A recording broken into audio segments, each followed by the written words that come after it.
So it's no surprise that the K-pop idols today have a lot more advantages that their predecessors simply didn't have. Consider the sheer amount of exposure generated from multiple music shows, an endless supply of variety shows, the ability to rapidly build a fandom through live streaming services, etc. Some idols even have fans with YouTube channels willing to waste their time making pointless videos about them for free promo. Twice Taste of Love coming June 9th. But perhaps the biggest advantage of the current gen is the advancement of social media that has helped expand the reach of K-pop well beyond international borders. Just think about how one tweet started a viral sensation with Gangnam Style. I mean, if you told me back then that a K-pop music video would be the first one to break 1 billion views on YouTube, I would have asked if I could have some of what you're having. It makes perfect sense that most K-pop groups today have multiple social media accounts, generating ridiculous follower numbers simply not possible with a domestic audience. But curiously, some major groups like Twice and BTS don't have individual Instagram accounts. In the case of JYP Entertainment, this seems to be a company policy implemented with the 3rd gen, as Stray Kids and ITZY don't have them either. Now, many fans have been angry and vocal about this fact, blaming the company for impeding on their idols' freedom of expression, even losing out on potential individual endorsements a la Blackpink. It's funny, by the way, that some Blackpink haters make fun of them by calling them Instagram models, like that's supposed to be some kind of insult. I don't think they realize that Blackpink makes more money from the Instagram endorsements than most groups will make their entire careers. In any case, as someone who has experience running a small business, I tend to take the side of the company on this matter. Alright, calm down. If you're on this side, maybe I can convince you by the end of the video. So, let's play JYP Executive for the day and see why I would have a problem with giving my idols their own individual SNS accounts. My first concern? Unnecessary drama. What do I mean by that? Well, you see, in K-pop, it's not uncommon for some members of a group to be more popular than the rest. If each member of a group had their own personal Instagram account, you're now providing a physical metric to measure their popularity. For example, if you weren't too familiar with the group Astro, and you want to know which member was the most popular, you could just look up their Instagram followers. And it should be no surprise that Chaehoon has the most solo activities endorsement deals because advertisers use these type of metrics to determine who they want to be their spokesmodel, which only further increases the popularity discrepancy. If these same advertisers want to look up who's the most popular Twice member is, Instagram's not going to work. They could try surveys, but depending on the region, you're going to get a whole bunch of different answers. And if I'm an executive at JYP, that's exactly what I want. I don't want any companies or advertisers to single out a member and drive up their popularity. Now, of course, that would mean losing out on several solo endorsement deals, but I'd be okay with that. Especially when you consider what happened to another former JYP group, Miss A. It's kind of a sad story, really. A group where by most accounts there was no personal beef between the members. That wasn't until money got involved. With Suzy becoming exponentially more popular than the other members, this led to several acting roles and massive amount of solo endorsement deals. And this would eventually lead to financial discord that they never quite recovered from. I mean, you could even see the tension in the pictures during the last few weeks of their idol run. And while as a fan, I would like to think that a group like Twice would be mature enough to handle this type of situation, there's no way to know for sure until it actually happens. Imagine this, you're at your job where you get along fine with your coworkers, but one day you find out that the person next to you is not just making twice or 3 times, but 20 times more money than you are. Can you honestly say this wouldn't cause any problems? Then there's the issue of toxic fans who like to use social media as a weapon to attack artists. Now, if you want to know more about that, you're in luck because I happen to make a video about that very subject right here. What, don't feel like watching a 16-minute video? Good call. It was my first video, so naturally the audio kind of sucks and the editing is pretty lazy. So I'll just spare you the trouble and give you a spoiler. I do theorize that toxic fans are actually good for the business side of K-pop since they tend to reinforce brand loyalty, which in turn leads to higher sales. This should not, however, be interpreted as excusing or endorsing toxic behavior. I mean, the rise in crime may increase gun sales, which is great for business if you own a gun shop, but that doesn't exactly make an ideal situation for a utopian society. Unless you live in Texas. Anyway, the point is, what happens when toxic fans decide to target their wrath at one particular member? Kind of like this real-life incident. So here you have Chaeyoung showing off her unique orange hair color from Twice's Dance the Night Away era. Of course, this led to a few toxic idiots making comparison to Blackpink's Lisa, who also sported orange hair in the past. Now, I recall seeing comments on its posts ranging from Lisa's hair looked much better, which was rude but fairly harmless, to stop trying to copy Lisa, you can never be like Lisa, bitch, I hope you die.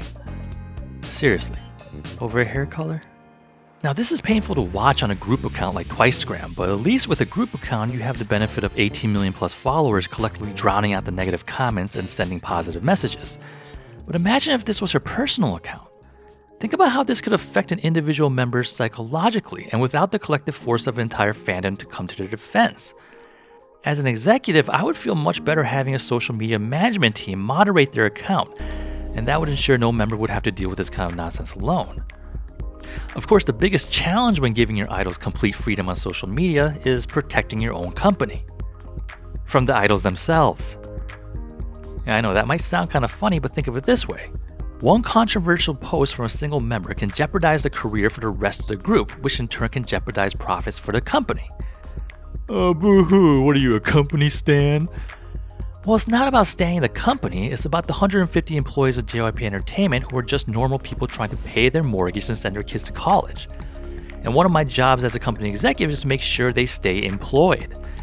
And if that means I have to censor or filter all social media interaction from the idols to minimize the risk of controversy and failure, then so be it, no matter how much our fans complain. On a side note, as a small business owner, thankfully I've never had to fire anyone, but when hiring new employees, I always outline beforehand what would be considered grounds for termination. Now, this is the actual document I would have new employees sign. Now, as you can see, it's mostly common sense, yada yada yada. But if I were to add something for modern times, I would also include damaging company reputation via negligent social media posts. Now, I would imagine a lot of your younger viewers might have a problem with this. I mean, who am I to regulate your speech and views on your social media? But what if your thoughts and views are, stupid? See, whether they like it or not, our employees are representatives of our company. The question is, should the company be held responsible for their employees' idiotic controversial posts on their private social media? Well, take this as a hilarious example. This is a story of Justine Sacco.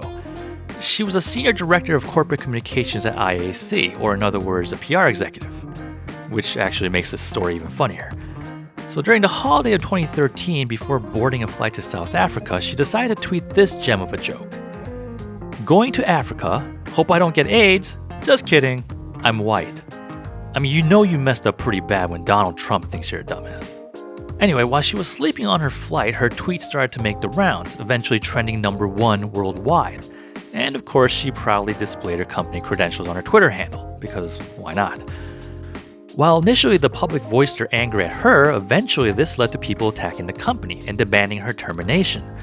With pressure mounting on ISC, sure enough, by the time she landed, she no longer had a job, and many applauded this action. But you can see the hypocrisy in applauding this, but having a problem signing that. Now, due to Twice's leverage with the company, you probably wouldn't want to fire them over a careless Twitter post. As I mentioned earlier, ideally, I would just censor and filter their posts before that ever became an issue. And in fact, that's exactly what JYP Entertainment does today. All of Twice's social media posts have to be approved by the wall company managers before posting. But here's the thing, even then they still make mistakes. So here's Nayeon letting everybody know she illegally streams music on SoundCloud, which is fine if you're a broke college student, but not for an idol who works in the music industry. A big faux pas. Here we have Chaeyoung spoiling the results from the Idol Athletic Championship. Now it seems like a harmless mistake, but not when you consider that the producers of this show are notorious for punishing idols who either spoil or have their fans spoil the results, by cutting them out of the show completely. And don't get me started on Sana's infamous Instagram post where the entire population of Korea temporarily lost their minds. I mean, this deserves its own video breakdown for another time. But by now, I think you can see why taking control of your idol's social media accounts is the best course of action for a K-pop company. Still not convinced? Well then, here's a list of Korean celebrities who have either ruined or nearly ruined their careers via careless social media posts. Let's start with one of my favorites, IU. Now this oopsie Twitter post started a dating scandal with Super Junior's Eunhyuk. To let you know how scary social media can be, this picture was on her Twitter reportedly less than a minute. Of course, there's no rewind button on the internet, and the picture spread like wildfire anyway.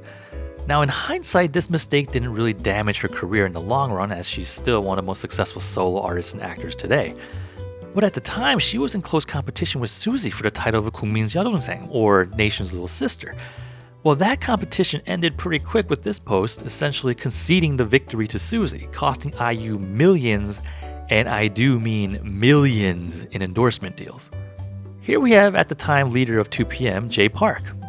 Now, during the rise of 2PM's career, this little rant Jay made on his MySpace page during his trainee days resurfaced, and boy did that cause an uproar. What you have to remember that at the time there was a considerable amount of anti-American settlement going through the country, largely due to the discrepancy in the US-Korea Free Trade Agreement. So you can imagine anger when a Korean Kpop goes on a tirade making fun of the Korean public. Obviously, he's not the sharpest tool in the shed. I mean, people were telling him to go kill themselves. Not your average teenage K-pop fan, mind you, but actual adults. This led to an extended hiatus, which eventually led to him being kicked out of JYP altogether. Now, to be fair, the immature rant was from his teenage years, so surely he's gotten much okay, no, he hasn't. And then there's Jessi, who kind of did the exact same thing. This seems to be some kind of trend among Korean Americans, except Jessi took things one step further and made fun of her Sunbae colleagues in the music industry. Now, in the Korean culture, this is a huge no-no and incredibly disrespectful. Ironically, today she makes fun of those colleagues to their face and makes a pretty good living from it on her YouTube show. It's actually pretty funny. You should check it out. What else? There's Tiffany of Girls' Generation using a Japanese imperial flag for a Snapchat filter. Now, this action would normally be bad enough, but she made it even worse by posting it on Korea's National Liberation Day. Yeesh. Speaking of Imperials, here's G-Friend Sohwon taking a heartfelt picture with a Nazi mannequin. This one's actually kind of cute. The multiple times Blackpink members uploaded pics using their iPhones while being endorsers for Samsung. Oops. Here's Super Junior leader Ituk sending several embarrassing thirsty DMs to non-celebrity women. Here's CM Blue's Chonghyun also sending thirsty DMs, this time to a popular YouTuber. This is made extra creepy, by the way, when you consider his involvement in the Burning Sun scandal. Here's Super Junior Shiwon posting some nice-looking pictures, literally days after his dog killed someone. Here's G-Dragon doing whatever the hell that's supposed to be. Here's Simon D's drunken rant on Instagram Live. GOT7 Yugen being drunk on Snapchat. Some more alleged under drinking with IOI. I mean, seriously, this just goes on and on. Like, I could do this for like another hour. So if I haven't convinced you by now, I'll just assume that you don't believe in logic or reason. Like a flat earther or something. Anyway, so I'll go ahead and end the video here. As always, thanks for watching.